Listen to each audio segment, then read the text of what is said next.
शुक्रिया मुझे बुलाने के लिए। ऐसे तो मैंने बिजनेस के बहुत सारे इंटरव्यू दिए हैं और उसमें कभी नर्वस नहीं रहा हूँ, लेकिन पहली बार है कि शायरी के संदर्भ में मैं इनको इंटरव्यू दे रहा हूँ और ये बहुत बड़ी बात है मेरे लिए, क्योंकि शायरी, कविता, ख्याल, नज़्म, कहानियाँ मेरे ज़िंदगी में बहुत मायने रखती हैं और इसने एक तरह से मेरी ज़िंदगी बदल दी है। मैं आपको आगे बताऊंगा कैसे ज़िंदगी बदली और मुझे पूरा यकीन है कि आप वो सवाल लेके आएंगे। तो चलिए फिर शुरुआत हम लोग वहीं से करते हैं कि ये शायर कुमार वैभव तक का सफ़र कैसे रहा? बचपन में मेरी जो जर्नी रही है, मेरी जो परवरिश रही है वो बहुत ही अलग किस्म की रही है, क्योंकि मेरे ख़ानदान में आज तक कोई शायर नहीं हुआ, किसी ने कविता नहीं लिखी, लेकिन मेरे ख़ानदान में हर कोई शिक्षा के प्रति उन्मुख था। मेरे पिताजी खुद एक प्रोफेसर रहे हैं, मेरी माताजी भी प्रोफेसर हैं और हर कोई या तो IIT से पढ़ा हुआ है या IIM से पढ़ा हुआ है। मेरे दादाजी ने बैरिस्ट्री की थी इंग्लैंड से अंग्रेज़ों के साथ। अरे वाह! तो ख़ानदान में एक शिक्षा को लेकर झुकाव था। तो मैंने कविता से मेरा नाता तब जुड़ा जब मैं 8वीं क्लास में था और मैंने 8 ईयर्स ओल्ड था और मैंने पहली बार रश्मि रथी उठाई थी। और वो मेरे फूफा जी प्रेस ट्रस्ट ऑफ इंडिया में पत्रकार हुआ करते थे और वो बुलंद आवाज़ में रश्मि रथी का उच्चारण और रिसाइटल किया करते थे। मैं वो सुबह सुबह देख के हंसता रहता था, ये आदमी सुबह उठ के करता क्या है। ये मतलब पोइट्री पढ़ा करते थे, किसी अहमद फराज साहब को पढ़ा करते थे या किसी का इंटरव्यू लेके आते थे। उन्होंने दिनकर साहब का भी इंटरव्यू लिया था, तो उसकी रिकॉर्डिंग कभी उन्होंने मुझे सुनाई थी। तो that's how I came into listening to poetry, because मेरे हिसाब से सबसे पहले एक अच्छा शायर होने के लिए, एक अच्छा कलमकार होने के लिए किसी को सुनना बहुत ज़रूरी है। बेशक, क्योंकि जब तक आप सुनोगे नहीं, आप उसकी गहराई तक पहुंचना बहुत मुश्किल है। क्योंकि आज के ज़माने में भी बहुत मुश्किल है। जैसे किसी का शेर है, मुझे याद नहीं है कि कैसे मंजर आने लगे हैं, लोग बोलते बोलते चिल्लाने लगे। तो उसी तरह आजकल आदमी सुनने से ज़्यादा बोलने पे विश्वास रखता है और ये एक थोड़ी सी है। तो उस समय से मेरा तारुफ हुआ शायरी से और उसके बाद मैंने उसका दामन इंग्लैंड तक नहीं छोड़ा। मैंने इंग्लैंड में गोरों को भी शायरी सुनाई है। तो वो अलग किस्सा है। टॉकिंग अबाउट इंग्लैंड, आप काफ़ी टाइम से यहाँ पे और आपने अपनी ज़िंदगी का काफ़ी सब्सटैंशियल पार्ट विदेशों में बिताया है। तो आप पोइट्री सीन में क्या डिफरेंस देखते हैं अभी प्रेजेंटली इंडिया में और जब आप इंग्लैंड में थे, तो क्या डिफरेंस है दोनों जगह? देखिए, दोनों सभ्यताएं अलग हैं। दोनों सभ्यताएं अलग हैं, दोनों का देखने का नज़रिया अलग है। हम इंडिया में क्या होता है कि जब कोई नई चीज़ शुरू होती है, जैसे स्पिल पोइट्री आप समझ लीजिए, या शायरी में जो पुराने शोरा है वो अलग तरह से लिखते थे। जैसे जवाद भाई से भी बात हुई हो कि नए शोरा थोड़े डिफरेंट टाइप से लिखते। तो मेरे हिसाब से इंग्लैंड वालों ने चेंज को मैंडेटरी किया है। उन्होंने बोला है change is constant, everything else can change, change is the only constant. तो उन्होंने क्या किया, हर चीज को अपनाया है। आप अगर देखिएगा तो अंग्रेजी सभ्यता की सूरज का अगर अस्त नहीं होता था तो वो इसलिए नहीं होता था कि उन्होंने हर चीज को, हर देश के लैंग्वेज को अपनाया है। आपने देखा होगा कि इंग्लैंड वाले आते थे और यहाँ हिंदी में बात करते थे, उसका भी तरीका निकाला था। मेरे वालिदान ने मुझे बताया था कि जैसे उनको बोलना होता था दरवाजा खोल दे, तो बोलते थे there was a cool day. तो मतलब समझ जाते थे दरवाजा खोल दो। और दरवाजा बंद करने को बोलते थे देयर वाज अ बैंकर, तो लोग समझ जाते थे दरवाजा बंद कर। तो उन्होंने तरीका निकाला है, हर किसी को उन्होंने प्रोत्साहित किया है। इंडिया में क्या होता है, भारत में हमारे क्या होता है कि ये वर्षों की गुलामी का असर है, या हमारे DNA में हम 1500 सालों से गुलाम रहे हैं, तो हमारे DNA में इनबिल्ट है कि हम हतोत्साहित करते हैं लोगों को प्रोत्साहित करने की जगह। तो मेरे हिसाब से कुछ भी चीज़ जो क्रिएशन नहीं निकल के आती है, अगर आप उसको प्रोत्साहित करेंगे तो उससे कुछ अच्छा ही निकल के आएगा। खराब निकलने का सवाल ही नहीं होता। क्योंकि गालिब ने भी किसी समय लिखना चालू किया होगा तो उससे पहले भी कोई लिखते होंगे, उसका ट्रेंड गालिब ने तोड़ा होगा या गालिब का ट्रेंड किसी और ने तोड़ा। तो वो समय की बात है। मैं समझता हूँ कि ये प्रोग्रेसिव थिंकिंग है यूरोप में। और यूरोप में बेस्ट बात है, एक वाकया मैं बताता हूँ आपको। मैं स्कॉटलैंड में था, मैं अपनी यूनिवर्सिटी की तरफ से अपना यूनिवर्सिटी को रिप्रेजेंट करने गया था। तो वहाँ 17 डिफरेंट भाषाओं से पोएट्स, कवि, राइटर्स आए थे। एंड उस समय मैंने देखा कि कोई किसी की भाषा को पहचान नहीं रहा है, लेकिन एक दूसरे को सुनने की जो सलाहियत है उनमें, वो इतनी ज़्यादा है कि मैंने भारत में नहीं देखी। कि वो उनके भाव को समझ जाते थे और उसके बाद बोलते थे भाई क्या बोला, लेकिन जो भी बोला एक बार समझा दो। तो जी। फिर उसके बाद वो बंदा उसको इंग्लिश में समझाता था and it was so intense कि आदमी डिस्कशन, मैं 3 घंटे के लिए उस शो में गया था and that show concluded till 8 hours. इतना ज्यादा डिस्कशन होता था, तो लोग सुनने में बहुत बिलीव करते हैं दूसरे की बात। तो वैभव भाई, जैसा कि अभी आपने कहा कि आपका जो पहला तारुफ हुआ था शायरी के साथ वो रश्मि रथी के थ्रू हुआ था, तो रश्मि रथी जिस तरह की किताब है, जिस तरह की कविताएं हैं उसमें, तो वो कहीं ना कहीं आपके अंदर वो दिखता है कि बचपन में जो एक बुनियाद जिस तरह से रखी जाती है, बिल्डिंग वैसा ही खड़ा होता है। जरूर। मैंने भी आपके इंट्रोडक्शन में कहा भी कि आपके बारे में कहा जाता है कि आप कलम से आग लिखते हैं। तो कोई ऐसा वाक्य कभी हुआ क्या कि इश्क लिखने के चक्कर में भी आगे निकल गया वो कलम से? क्या होता है, एक स्टिग्मा किसी के साथ रहता है तो वो जुड़ा रह जाता है। जी। मैंने जैसे आपने बोला कि हर कोई शुरुआत करता है अपने कॉलेज के दिनों में इश्क पे लिखने से चालू करता है। मैंने एक बहुत दुखद घटना से लिखना चालू किया था। अच्छा। मेरे जो चाचा थे उनकी मौत हो गई थी अकस्मात, तो वो मेरे से बहुत जुड़े हुए थे। तो मैंने पहली बार कलम उठाया था लिखने के लिए, तो उनके बारे में लिखा था। तो मेरी जो इंट्रोडक्शन इनटू पोइट्री हुई है while writing, it started with something very depressing. तो मैंने शुरुआत की वहां से जहां लोग बाद में पहुंचते हैं। आशिक प्यार करते हैं, धोखा खाते हैं, उसके बाद लिखते हैं, उसके बाद समाज के बारे में लिखते हैं। मैंने स्टार्ट ही वहां से किया था। तो मेरी शायरी में ये हमेशा से रहा है कि मैं हर 1 साल के बाद अपनी राइटिंग स्टाइल चेंज करने की कोशिश करता हूँ, क्योंकि मैं समझता हूँ कि स्थिर जो चीज होती है ना वो सड़ जाती है। जैसे पानी स्थिर होता है तो सड़ जाता है, उसी तरह अगर आप अपने आप को इवॉल्व नहीं करोगे तो या तो आपकी जो सोच है वो ठहर जाएगी, वो पोल्यूटेड हो जाएगी, या फिर अपने आप को आप बांध के रख दोगे। तो आपको हर समय कोशिश करते रहना चाहिए कि आज कुछ नया करें। नया का मतलब ये नहीं कि कुछ भी करें मतलब ऐसे बहुत सारे लोग हैं नया लिखने के मतलब में कुछ भी करने की कोशिश करते हैं। कुछ भी ना करें, भाव को पकड़ें। मैं अपने आप को शायर नहीं बोलता, मैं अपने आप को कलमकार बोलता हूँ, क्योंकि मैं किसी डिफिनेशन में मैंने कभी नहीं कहा कि मैं गजल लिखता हूँ। लोग कहते हैं गजल लिख के फिर बहर में नहीं लिखते हैं, तो वो गलत है। लेकिन अगर आप कहें कि आप कलमकार हैं, आप गजल नहीं लिखते हैं, आप खोली कविताएं लिखते हैं, आप शेर लिखते हैं, आप नज्म लिखते हैं, तो इट्स ऑल ओके। क्योंकि ये क्या है, डिफिनेशन है। डिफिनेशन में कभी किसी ने बनाया होगा जी। जैसे हम बात कर रहे हैं अगर बहर की, तो बहर बनाने वाले भी लोग होंगे। बिल्कुल बिल्कुल, बेशक। तो उनके दिमाग में क्या ख्याल आया होगा, उन्होंने उसको जोड़ दिया। लेकिन आप प्रोग्रेस कर रहे हैं तो उस ख्याल में थोड़ी तब्दीली भी जरूरी है, नहीं तो फिर नहीं। इसीलिए तो हमारे पास नज़्मों का कॉन्सेप्ट आजाद। जरूर जरूर जरूर। आप अमृता प्रीतम को पढ़ेंगे तो उनकी नज़मों को पढ़ेंगे तो आपको ऐसा लगेगा कि कहाँ थी क्यों नहीं पढ़ा मैंने आज तक। मैंने थोड़े दिनों पहले ही मैंने उनको सुना था, तो बहुत खूबसूरत था। मैंने उनकी रिसाइटल सुनी थी तो बहुत खूबसूरत था। टॉकिंग अबाउट पोइट्री, आप अपनी कोई नज़्म सुनाएं। आपने बात की है कुछ सुनाने की, तो मैं आपको, अगर आज इंटरव्यू है, एक तरह से गुफ्तगू है, तो मैं आपको थोड़ा पीछे ले जाना चाहूँगा। मैंने अपने शुरुआती दिनों में जो कुछ चंद शेर लिखे थे वो आपके साथ साझा करना चाहूँगा, क्योंकि मैंने ये कहीं सुनाए नहीं है, क्योंकि ये मेरे दिल के बहुत करीब है।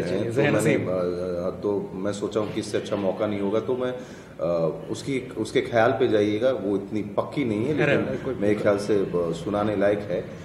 कुछ धुंधली यादें टंगी हुई हैं सपनों के गलियारों में, एक सदी का फासला तय करता हूँ तेरे आंखों के नजारों में। क्या बात है। आते जाते मौसमों से तो रिश्ता टूटता रहता है, और कभी खुश हो लेता हूँ बेमौसम बरसातों में। एक सदी का फासला तय करता हूँ तेरी आंखों में।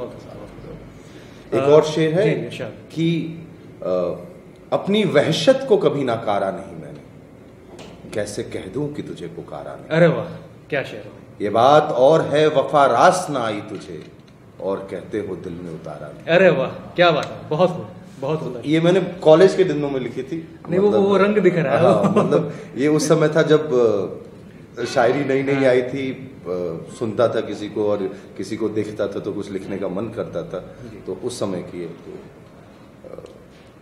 वैभव भाई, जैसा भी आपने कहा कि कॉलेज दिनों में शायरी नई नई आई थी और सुनते थे, आज के टाइम में देखें तो काफ़ी सारे ऐसे पोइट्री प्लेटफॉर्म्स जो कि पोइट्री को प्रमोट कर रहे हैं जी। तो आपके हिसाब से what is the must have for a poetry platform, जो वाजिब है? अगर आप मेरी बात करें तो मेरा नज़रिया बहुत ओपन है। अपॉर्चुनिटी सबको मिलनी चाहिए, चाहे किसी भी स्केल पे मिली। नहीं अपॉर्चुनिटी से अच्छी है कि लोग कहीं ना कहीं परफॉर्म कर रहे हैं जी। वो बहुत, क्योंकि क्या होता है कि अगर आप कहीं परफॉर्म नहीं करते, जो मेरे साथ हुआ कि मैंने कॉलेजेस में परफॉर्म किया, लेकिन मैंने ज़िंदगी का मैं 18 साल से लिख रहा हूँ, लेकिन ज़िंदगी का एक बहुत लंबा अरसा मैंने लिख के छोड़ दिया। क्योंकि मेरे वालिद कहते थे, जब मैं 10th क्लास में हुआ करता तो मेरे वालिद कहते थे कि you have to choose right now, कि आप गंगा नदी के किनारे झोला लेके टांगते हुए घूमते हुए फिरोगे कि किसी मर्सिडीज में घूमोगे। तो आपको उस समय चूज, क्योंकि मैं हिंदी लेना चाहता था, मैं हिंदी में बहुत इंटरेस्ट थी, मेरी मॉम हिंदी से PhD है, तो हमेशा से हिंदी लेने का शौक था। लेकिन उस समय मैंने कॉमर्स लिया क्योंकि दुनिया कॉमर्स की है।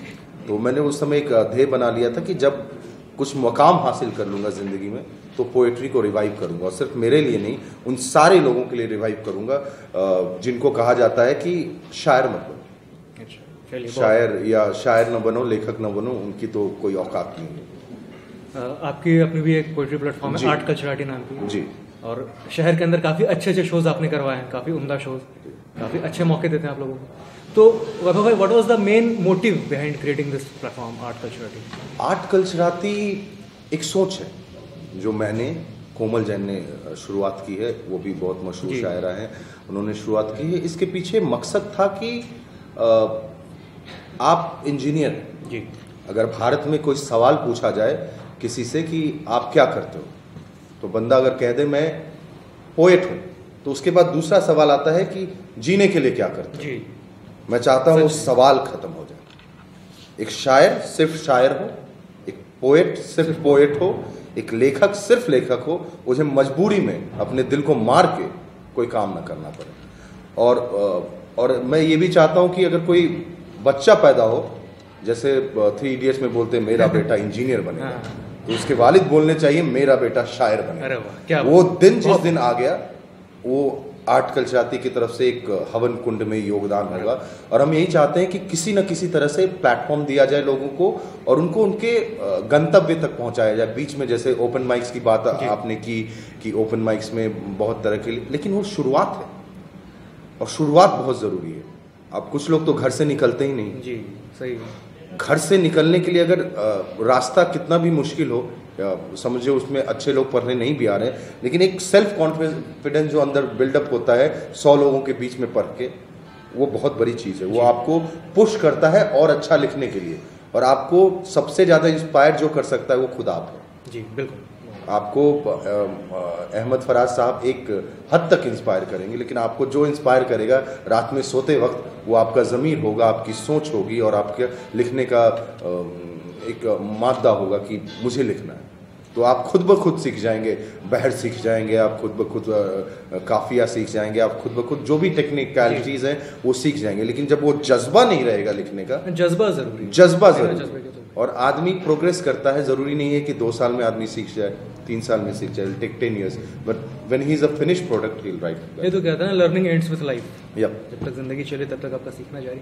खैर वैभव भाई, आप ये बताइए कि क्या फैक्टर है जो आर्ट कल्चराटी को दूसरे प्लेटफॉर्म से अलग करता है?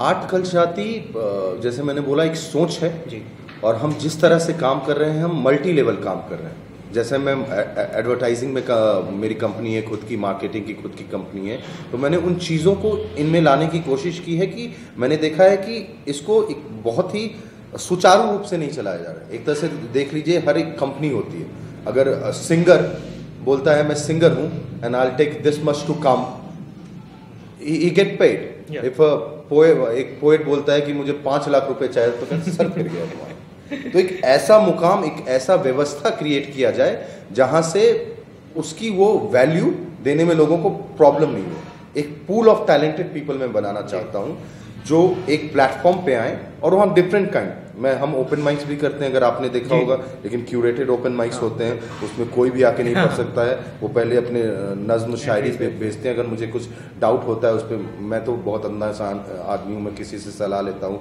मैं कभी आपसे सलाह लेता हूँ, कभी मयंक भाई से सलाह लेता हूँ, कभी प्रबल भाई से सलाह लेता हूँ, हर किसी से सलाह लेता हूँ। सलाह आपने देखा होगा कि हम डिस्कशन करते हैं, हम चीज़ों पे डिस्कशन करते हैं, तो उसके लिए ओपन माइक्स हैं। उसके बाद हमने एक शिंडिक रखा हुआ है which is known as celebration of art, किसी भी तरह का आर्ट फॉर्म वहाँ सेलिब्रेट होता है। फिर हमने ख्वाबे हकीकत रखा हुआ है जो ओल्ड मुशायरे। क्या आजकल बात क्या है कि यंग जनरेशन शायरी सुनती है ना, वही बहुत बड़ी बात है जी, ये तो खैर है, वही बहुत बड़ी बात है। तो उनके ढंग से उनको सुनाया जाए। जैसे बच्चे बचपन में खाना नहीं खाते तो मम्मी निवाले में कुछ ना कुछ रंग बिरंगा लगा के या कुछ शेप बना के खिलाती है, तो वो खाते हैं। तो उसी तरह से जो जिस ढंग से सुनता है, अगर उसको उस ढंग से सुनाया जाए तो जरूर सुनेंगे। तो हमने ख्वाबे हकीकत जब रखा तो हमने कहा कि महफिल है of old roots but it will be a new style. वही मतलब कह दें तो वो डिश पुराना है, प्लेट नया है। मतलब नई बोतल में पुरानी ही शराब है, लेकिन बोतल नहीं है इसलिए चमचमाती हुई है, तो लोगों को आकर्षित करती है। तो हमने उसमें रिसाइटल भी रखा है। रिसाइटल रखने का 5 मिनट का रिसाइटल रखने की कोई इम्पोर्टेंस नहीं है। हम चाहते हैं एक बंदा किसी को अगर वहाँ बंदा आया है, जैसे अभी कोमल जी ने अमृता प्रीतम को पढ़ा था, तो एक बंदा जब वहाँ एक बुजुर्ग महिला वहाँ से गुजरी सुन के निकली तो कही बेटा मैंने अमृता प्रीतम के बारे में सुना भी नहीं था, आज जाके मैं घर के में उसके बारे में पढ़ूंगी। आपने उसके बारे में पूरा चीज ये उपलब्धि है, ये उपलब्धि है कि 5 मिनट में आप किसी को बता नहीं सकते हो। और टाइम रिस्ट्रिक्शन में या ओपन माइक में, आप मेरे ओपन माइक्स में भी आए होंगे तो हम टाइम रिस्ट्रिक्शन नहीं रखते। तो बता आपको जितना पढ़ना है पढ़ो। मैं कभी ये नहीं कहूँगा कि अब बहुत ही ज़्यादा कहीं वेन्यू का हुआ है तो उसमें इशू होता है, बट दिल से पढ़ना चाहिए। नहीं तो फिर टाइम रिस्ट्रिक्शन में भाई 2 मिनट बाकी है, प्रेशर में आप शायर को पढ़ाओगे तो फिर तो मुश्किल है। बात तो सही है, बिल्कुल सही। वैभव भाई, आपसे मैं एक फरमाइश करता हूँ, अपनी वो जो आपकी बहुत मशहूर नज्म है कलम से आग लिखता हूँ, वो आप हमारे साथ। पूरी तो नहीं याद है लेकिन जितना भी याद है मैं सुनाता हूँ कि ये मेरी मशहूर नज्म बन गई है। जैसे आपको टाइटल बदनाम शायर का मिल गया और हिंदुस्तान का मिल गया, तो मेरी नज्म भी ये मशहूर बन गई। मैंने ऐसा कुछ सोच के नहीं लिखी थी, जैसा रैंडम थॉट कि मैं दिल के संवेदनाओं का सैलाब लिखता हूँ, मैं दिल के संवेदनाओं का सैलाब लिखता हूँ, मैं शायर हूँ मगर कलम से आग लिखता हूँ। क्या बात। कलम की माचिस लगाकर चिंगारी लगाता हूँ, बेवफाई को बादल और हुस्न को गुलाब लिखता हूँ, मैं शायर हूँ कलम से आग लिखता हूँ। मैं लिखता हूँ गीत भी तो उसमें श्लोक का असर होता है, क्या बात। मेरे लिखावट में मेरे अंदर हो रहे विस्फोट का असर होता है। मैं ठुमरी नहीं पढ़ता नहीं प्रेम गीत लिखता हूँ, मैं हकीकत की मिर्ची हूँ, मैं सिर्फ तीत लिखता हूँ। मैं बाग को महबूबा का आंचल नहीं बस बाग लिखता हूँ, मैं शायर हूँ कलम से आग लिखता हूँ। और न मुझको कलियां भाती हैं न भंवरे ही सुहाते हैं, न श्रृंगार से नाता है मेरा न इश्क के घर बुलाते हैं। मेरी स्याही का रंग देखोगे तो वो सूरज से मिलता है, मैं लेता नहीं कुछ भी पश्चिम से, मुझे सब पूरब से मिलता है। मैं दिल में छुपे हुए अवसाद लिखता हूँ, मैं शायर हूँ कलम से आग। बहुत। इसी के साथ हम लोग इस शो को रैप अप करते हैं। जाते जाते आप कोई ऐसा शेर सुना दे जो आपके दिल के काफी करीब रही हो।